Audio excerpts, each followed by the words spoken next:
Welcome to Nellai village food. இன்னைக்கு நம்ம வீட்டில் சூப்பரான ஒரு மதுரை ஸ்டைல் சிக்கன் சால்னா தான் செய்ய போகிறோம்.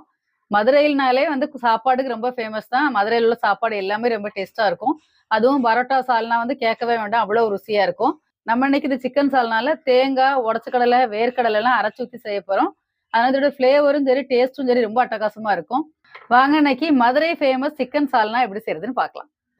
மதுரை ஃபேமஸ் சிக்கன் சால்னா செய்யறதுக்கு தேவையான பொருட்கள் என்னன்னு பார்க்கலாம். ஒரு கடாய் அடுப்பில் வச்சிருக்கிறேன். இன்னைக்கு 1/2 கிலோ சிக்கன் போட்டு தான் சால்னா பண்ண போகிறேன். கடாய் சூடாயிடுச்சு. இப்போ ஒரு 5 ஸ்பூன் எண்ணெய் ஊற்றிடலாம்.